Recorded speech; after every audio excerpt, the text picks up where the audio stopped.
The Chevy Florida Insider Fishing Report is brought to you by Chevy, the Florida Lottery, Best Parts, Best Prices, Bennett Auto Supply, Contender Boats, Performance Through Innovation, Navionics, We Start Where the Roads End, and Guy Harvey, artist, explorer, marine scientist, conservationist, and diver. Want the power of a V8 with the highway fuel economy of a V6? Yes, sir. 40,000 more warranty miles than an F-150 work for you? Sure does. And you get 2 years of scheduled maintenance. Nice. Copy that. Sold. Chevy Silverado. Right now, get 0% financing for 60 months, plus Chevy truck owners can trade up for an additional $3,000 total cash allowance, or Chevy truck owners trade up to get a $1,000 loyalty cash for a total value of $8,500.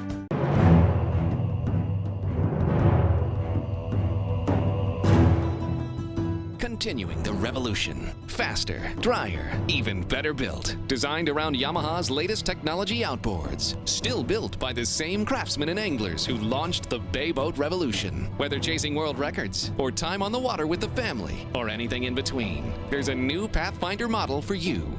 Pathfinder, #1 for a reason, still.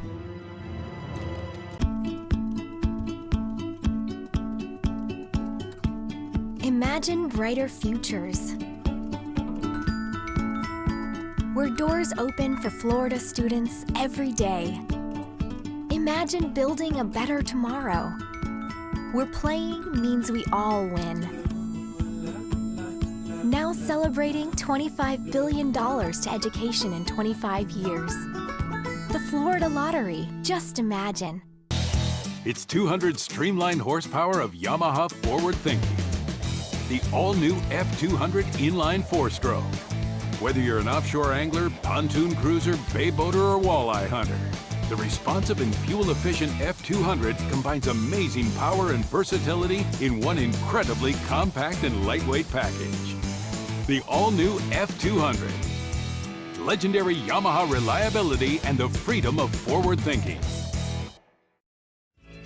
Make sure you check out our website at the Chevy Florida Insider Fishing Report.com, where you can get daily reports from our 9 captains. Also, just a reminder, if you would like to be featured on our show, upload your best shots with our theme species of the week to add to our Facebook page, and you might just be featured right here on the show. Now let's skip over to the Northeast region. Captain Russell Theron, grouper season is just 1 week away from reopening. What do we need to know? Hey, how you doing, Lauren? How you, Rick? Hey, Well, Russell. I tell you what, if you want to know where to go to find out about grouper fishing, you want to check in at the strike zone with the grouper king himself, Archie Gandianco. Now, Archie said the best time for fishing with groupers in our Northeast region are definitely in the spring and in the fall and the first of winter. Now, Archie says that the groupers are mostly structure-oriented and caught by bottom fishing.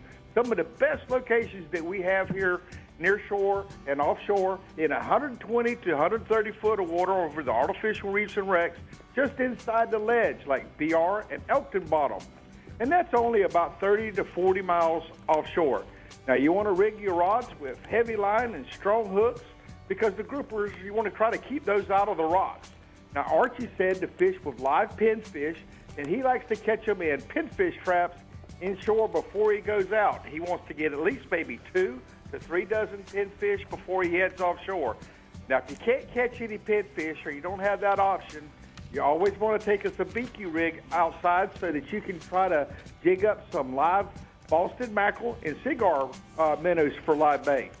Remember now what Lauren was saying, that January, February, March, and April, the season is closed. Now, our grouper season up here is going to open up May 1st and will remain open to December 31st. There is a 24 minimum inch size limit for the gag grouper, and most of the typical size gag grouper in our area are going to run anywhere from 10 to 20 pounds. What else is happening offshore, Russell?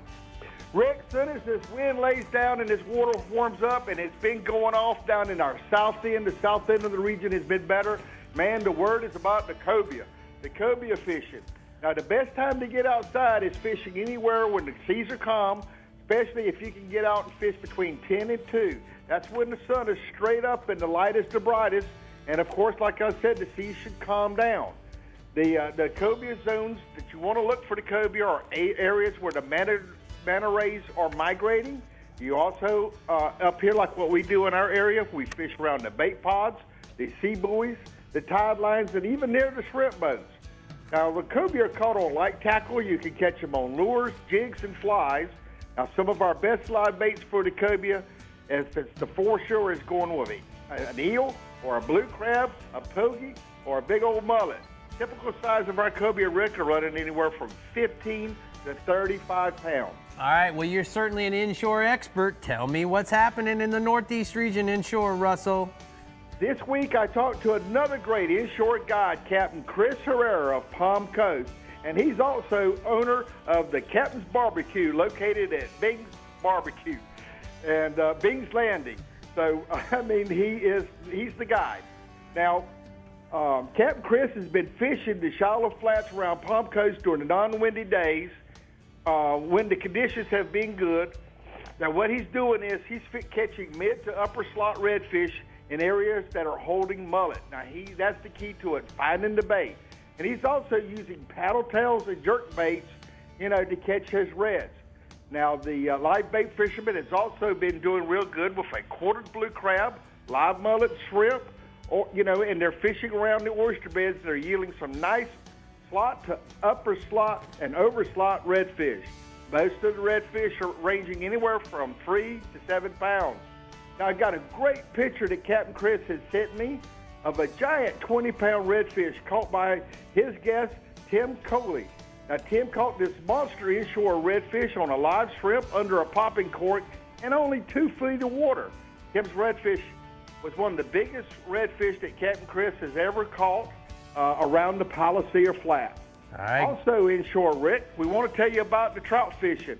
Now, last week, a lot of the wind made it really kind of tough to fish the open waters area. So what Captain Chris did is kind of head up towards St. Augustine, a little bit higher tides, where he could get up into the creeks and get out of where the wind would block and kind of give him a little shelter, and had the higher banks to block the wind. Now, Captain Chris was fishing with live shrimp on Slayer jigs that you can buy at the strike zone, and he's fishing the deeper holes in the bends of the creek where there's actually a nice shell bar, a crushed shell bar bottom to produce the great and the good quality trout. Now, gator trout have been holding along the creek holes and eddies during the flood tides, especially when the current has been moving fast. But he's fishing next to that still water, and that's where those fish are actually stacking up. Typical size of trout only run to 1 to 2 pounds. But Captain Chris also sent me in another great photo of his other guest, Jim Pettis. Now, Jim landed this real nice big gator trout on a live shrimp under a popping cork, and what a nice trout that is. Man, Rick. A couple great fish from the Northeast region. Good job on the photos this week, Russell. I'm going to go ahead and get to the strike zone hotspot from the Northeast region. Inshore, fish sea trout in the creek holes, next to the shell beds in the eddies with live shrimp on a jig head or floating rigs. And then offshore, target cobias in 70-plus degree water. Look for the bait pods, the sea buoys, and the tide lines. The best bait is a live mullet on the bottom, Lauren. All right, now let's cruise into the Central East where we find Captain Jim Ross. Captain Jim, you anticipate a pretty good bite from the grouper once season opens. Can you tell us about that? Well, I can, Lauren. The guys and gals here in the Central East region are really looking forward to it. But, hey, you know what? I have a complaint. Uh-oh. Russell Theron has stolen all our cobia. Has he? No, actually, we still have a couple of those things straggling around, too. But let's get back to that grouper bite because it opens up on the first part of May. And the red gag and scamp are our most frequent catches. Most of those fish are going to come from the outside reefs. They're basically the 27-fathom ridge out to the area known as the cones or the steeples. It's in about 240 to 260 feet of water in this region. Live pinfish or live grunts or menhaden, basically any live bait will work really well. But you can also use frozen sardines and squid if you can't get any of those live baits. A lot of the anglers that are grouper fishing also like to use the Williamson, Benthos, or Vortex models, vertical jigs, and the glow models seem to be preferred when the grouper are outside of the 180-foot mark. If you're fishing inside of that, the chrome and black or one of those models will work pretty good. Our average grouper, no matter what size, I shouldn't say what size, but no matter what species, generally is about 10 pounds. But some of those bigger gags can get up into the 40-pound range, and of course the Warsaws can get even bigger than that. And we've also got amberjack out in those same depths. So if you're looking for a grouper out there, you're probably going to get tangled up with one of those reef donkeys if you're going to be fishing one of those reefs or wrecks that's outside that 180-foot mark. Live pin fishing pogies are also going to work for those things. You're going to put them on a typical bottom rig if you want to actually target them that has a heavy sinker and has about 8 to 15 feet of 80 to 130-pound test suffix leader. You want to finish that off with an 8/0 to 10/0 size VMC hook. And I like the 83-82 Nemesis circle hook. That's a really popular hook for catching those larger amberjack and grouper both. The amberjack are usually holding just above the reef or above the structure, so you don't normally get cut off by them, although those previously mentioned grouper are normally down right next to it. The jacks are running 25 to 50 pounds at this time, and there's quite a few of them out there. The guys on the sea leveler have been whacking them just about daily every time they get a chance to get out there. And the guys that are going to get out there this weekend, hopefully for the tournament we have coming up, are going to be able to do the same thing. Inshore, we've got a bunch of redfish throughout the region. The hot spots seem to be between Sebastian and Ponce right now, though, as far as the inlets go. In the Mosquito Lagoon is doing pretty good as well, because we've got a huge influx of finger mullet that have started to work up through all three lagoons. We've also got silver sides and glass minnows on the Indian and Banana River side, so that's helping as well. Now, the one thing is the redfish, even though they found those new food sources, I have a hot tip as of today. The fish in Tiger Shoal on the Mosquito Lagoon side were tailing and feeding on small crabs, very, very small crabs. So you want to use something small, especially you fly guys. Use a small black crab pattern, and you should do very well this weekend. The saltwater sea shads, in the 4-inch in particular, in the roadkill color, and the silver phantom with a chartreuse tail are also working well when you catch them off the edges, as well as the hookup jig heads that we tie, get them in black or brown, and you want to take those and put a piece of shrimp on it, or in where it's tied, where the hair is tied in, put some kind of a scent like a bang scent or Procure or one of those type of a scents. The redfish are also holding around docks and mangroves, especially in the north end of the Indian River around some of those deeper mangroves that we have up there along the western side. And then in the Thousand Island area around Cocoa Beach and Newfound Harbor, we've also got them, plus down at the Mullet Creek area. So we've got fish everywhere. Now, Mitch Lipford is a fellow that I used to go to school with. He's an old Rockledge High guy, so a lot of those Central East anglers out there may recognize Mitch from back in the old school Rockledge High days. Here's a nice little redfish that he had with me out the other day while we went fishing. All right. And we've also got Sebastian Snook, and Snook season is going to be out here starting June 1st, so you guys and gals have only got a couple of more weekends before you're going to not have a chance of catching illegal fish. Live pinfish, mullet, and croakers are working really good when you're drifting through the inlet. Also, if you can find maharas, which are in the Banana River right now, you should be able to do very well. Or you can throw 3/4 ounce to 1/2 ounce hookup jigs. They've been working pretty good for the nighttime bite. The catwalks in the South Jetty have been fairly decent for the guys that are trying to use the live baits. The guys that are fishing on the North Jetty have been doing better on the artificials. Regular fish, or regular slot size fish, are doing pretty good, but we've got a lot of under and also a lot of over slot fish. But so make sure you take care of those fish, put them back in the water, and then anglers can go out there and enjoy them another day.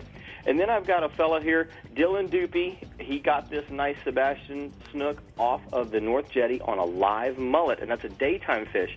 So make sure that if you're down there, you've got some frisky baits for those daytime bites. Look like a bunch of happy anglers there celebrating that snook with that guy. Good job, Jim.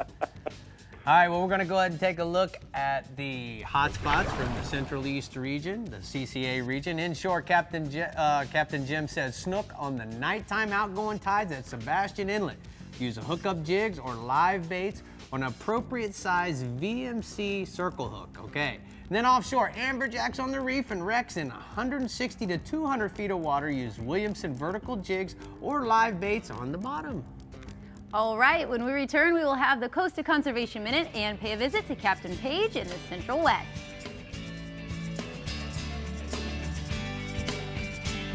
The Chevy Florida Insider Fishing Report is brought to you by Rapala. Catch the latest at Rapala.com.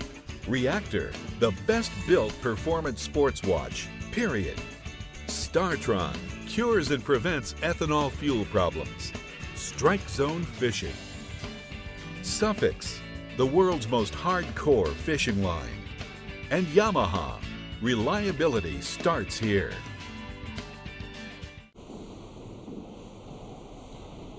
At highway speeds, things can get pretty windy. That's why the Chevrolet Cruze Eco has active aero grille shutters that close at higher speeds to improve aerodynamics. With an EPA estimated 42 miles per gallon highway, the Chevrolet Cruze Eco offers the best highway fuel economy of any gas engine in America, always thinking of ways to give you more while using less. That's American ingenuity to find new roads.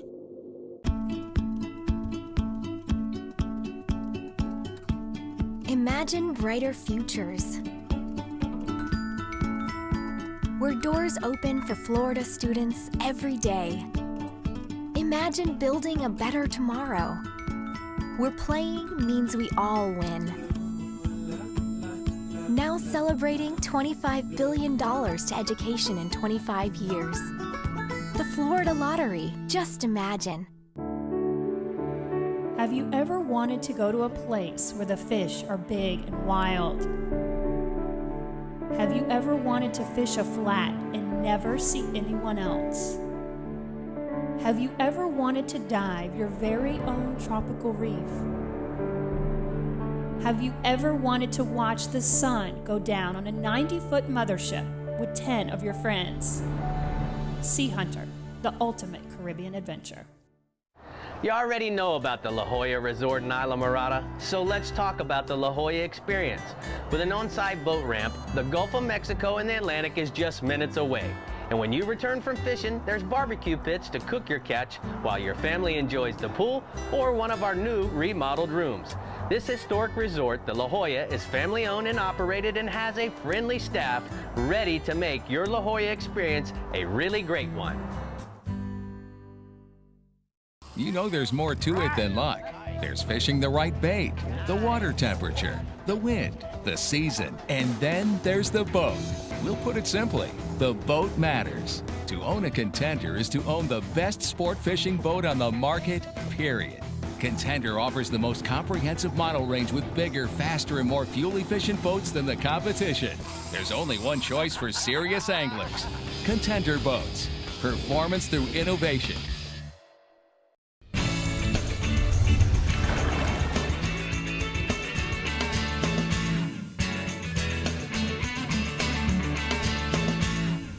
Today's Costa Conservation Minute is about catch and release tactics. Now guys, everybody who catches a fish wants to take the picture of a fish of a lifetime. Certainly I do. So let's use the example of a bass or a snook. If you want to remove that fish out of the water, what we suggest you do is support that fish's belly and hold the fish in a horizontal fashion. Remember, all the time that he's out of the water, he's breathing air, which is really not necessarily good for him. So get him back into the water quickly as possible. Now when it comes to that snook, take that snook and hold him by the bottom lip and move him in and out in a figure-8 style or fashion, and the water will run across his gills. When he's ready to go, he will release your thumb and be on his way. Now when it comes to sailfish and tarpon, I'd suggest that we leave these fish in the water. If you want to grab the tarpon by the lower jaw and pull his head up out of the water to get a picture, leaving the rest of his body in the water, that's okay to do. Let the water support his weight. Get your picture, remove your hook, and get him back in the water as quickly as possible. Don't use a lip gaff, guys. They're suction feeders, and they'll actually poke a hole in the lower part of their membrane, which will keep them from being able to suck their prey into the back of their throat. These are a couple things that you might want to practice when it comes to catch and release tactics. And that's today's Costa Conservation Minute. You know, Lauren, it's the key to catch and release fishing is you just got to keep in mind that that fish, what would you want to be done? And I'm not saying that it's not important to take that picture of a lifetime. Certainly we covered that in that segment. But more importantly, I think we just need to understand that those fish, when they're out of the water, a lot of things could be done to them. You know, their weight is being supported and they come from a zero gravity, et cetera, et cetera, et cetera. Yeah, sure. Just keep it in mind, guys. Just do the little guys a favor and be careful. Yeah, be cool. Yeah, all right. All right. The Central West is where Captain Jeff Page runs the show. And Jeff, you have all kinds of excitement for grouper in your area. Why don't you tell us about it? Yeah, you guys, I'd have to say in the Central West region, grouper is probably the main attraction in our offshore Gulf of Mexico fishery. Be it gags, reds, blacks, or scamp, we have them year-round and plenty of different ways to take them. First, and probably the most popular way, is bottom fish for them with heavy conventional or spinning gear, 20 to 40-pound class rods with 4 to 8.0 conventional reel or 6,000 to 10,000 size spinning reels, 30 to 40-pound mono or 50 to 80-pound braid, and fluorocarbon leaders in the 60 to 100-pound class, depending on the bottom and the water clarity. You can also troll for groupers in my region with lip plugs like the Rapala X-Rap 20s or 30s or the Man Stretch 20s or 30s. And a lot of guys troll for them over the rocks, reefs, or artificial reefs or rocks or ledges, or they also troll for them in the ship's channel around the Skyway Bridge or also in the ICW, Rick. And average grouper in my area, reds and gags, 12 to 20 pounds, and then scamps, like we caught last season when we did a show with Chris Seeger, 6 to 10 pounds. All right, before we go any further, Jeffrey, I want to talk about the Navionics sonar sounding chip from your region. Now, guys, understand, Jeffrey was talking about this area right here where he's talking about the reefs. Make sure that that's where you're going to want to troll those deep diving plugs. But moving further offshore, guys, understand one thing. Captain Chris Seeger, what he looks for when you look at all these different soundings is he's looking for hard bottom. That bottom is going to be marked on your not on your GPS, but on your sonar, real red in color. The harder the bottom, the better it is going to be for the groupers. It's not necessarily ledge driven, but he's also looking for where the bait stacks up in all of these areas. Between the hard bottom and the bait stacks, that's where you're going to find the groupers. Okay, Jeffrey, let's go ahead and continue offshore. What else is going on in the Central West? Species 2, kingfish. Captain Travis Orman out of Stump Pass Marina down in Englewood says the king bite down in the south part of my region remains hot. Nice smoker kings being taken in as close as 1 to 2 miles off the beach, with a good bunch of bigger fish still holding out in that 30 to 50 foot areas. Best bet has been to get out early and anchor up over on your rocks, your reefs, your ledges, your artificial reefs, and start free lining out. Big thread fins, big pilchers, or blue runners. Chumming every now and then helps the bite. And usually by 9, 10 in the morning, the bite is slowed down, the kings are down. That's a good time to start trolling with planers or X-Raps. Rolling inshore, species 1, speckled trout. Nice specks are starting to stage up in the usual spots where they do in the springtime, like the bulkhead at the mouth of the Manatee River, Long Bar, and the middle grounds in Sarasota Bay, and the west side of Lemon Bay near Stump Pass, and all around Cape Hayes Point in Charlotte Harbor. A lot of the top water plugs work real well. DOA shrimp, subsurface lures work real well, and live shrimp or pilchards under a popping cork. The real key, Rick, this time of year, because we get the wind so different. One day it's out of the south, one day it's out of the north, one day it's east, one day it's west, is setting up your drift according to your wind. And our trout are averaging 18 to 22 inches. Species 2, redfish. Look for the redfish this weekend to be staged up around the oyster bars and mangrove islands at the midday high water. We've got big high water because we're on that full moon right now. That water will be high anywhere from 11 to 12 o'clock this weekend. Live free-line pilchards or quarter-ounce gold spoons are working real well. Some of the areas have been out in front of Bull and Turtle Bay to the south and Palmasola Bay to the north. Real quick, I've been saying it for 10 years, and 2013 is better than ever. Y'all get out there and get you a Chevy truck. All right, Jeffrey, before we go, got a question for you. You know, when you talk about tide heights, tell me what tide height you like and what you're looking for as far as what it says in the tide book. Okay, well, 0.0 being the mean low water, this time of year, Most of us fishing guides like that tide up high, a 2.0 to a 2.4, 2.6, because that's going to give you good incoming water. That tide's going to peak out. The fish are going to be able to get up around the bushes, and then you're going to have good falling water after that. So it's just going to be a lot of good moving water. All right, great report. Thank you so much from the Central West region. We're going to go ahead and take a look at the StarTron hotspots from the Central West region. Inshore, snook. Lots of the catch and release snook in all the inlets and along the beaches. Live free line pilchards or saltwater CSAT assassins in the sand. Trout patterns working good as well. And then offshore, red groupers. The bite remains strong in 80 to 120 feet of water over any hard bottom or breaks in the entire region. Live pennies or frozen sardines is the best bait, Lauren. All right, great stuff this week. And on the other side of the break, we'll tell you what you can look forward to for next week. Don't miss it.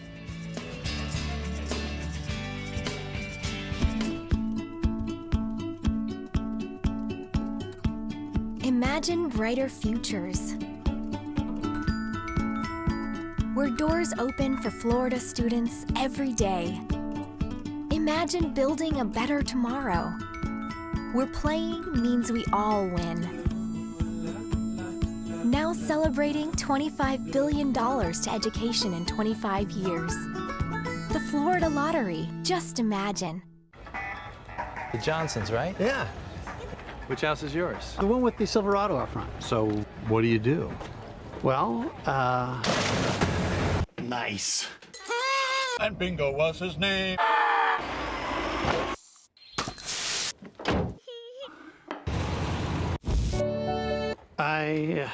The Chevy Silverado, the most dependable, longest-lasting, full-size pickups on the road.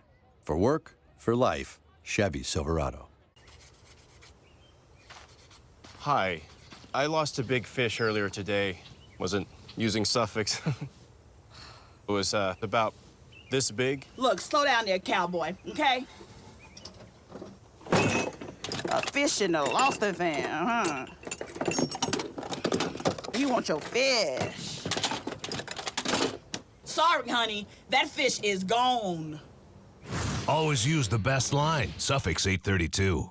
It's got the punch of a heavyweight and the pounds of a lightweight. Welcome to the main event featuring the new Yamaha 4-stroke F70. Tipping the scales at up to 142 pounds lighter than its 4-stroke competitors. That's a class-leading power-to-weight ratio, a haymaker of a whole shot, surprising mid-range punch, incredible fuel economy, and industry-leading innovation, performance, and reliability. The Yamaha 4-stroke F70. Reliability starts here. If you like fishing or the history of fishing, then I have a must-see place for you. The IGFA Fishing Hall of Fame and Museum in Dania Beach. What makes the IGFA so cool is that they have theaters where you can learn about the journey of fishing, galleries where the kids can see antique reels or catch a big one. The Hall of Fame room has over 140 beautiful fish mounts, and maybe in the E.K. Harry Library, you may see a live alligator. For more family fun, go to igfa.org. Fish Stock, the total saltwater experience, returns to New Smyrna Beach this Memorial Day weekend. Bring the whole gang to Riverside Park for an incredible family experience. Tournaments, boat shows, seminars, kids clinics, and the Fish Stock 5K Fun Run. Visit fishstock.com to register for the Offshore Striker Tournament with an expected payout of nearly $100,000 in cash and prizes. Or the Redfish Trout Challenge with an expected payout of $15,000 in cash, prizes, and much more. Fish Stock, Memorial Day weekend in New Smyrna Beach. Don't miss this one. All right, next week on the Chevy Florida Insider Fishing Report, we'll be talking snook. Make sure to check us out next Thursday, May 2nd. You can catch repeats on Friday and Saturday. Just visit Sun Sports and your local listings for more details. Snook. Man, we're going to have fun next week. Snoops. That's what I'm talking about. Live audience stars. Our website. Thanks for watching, guys. We appreciate you very much.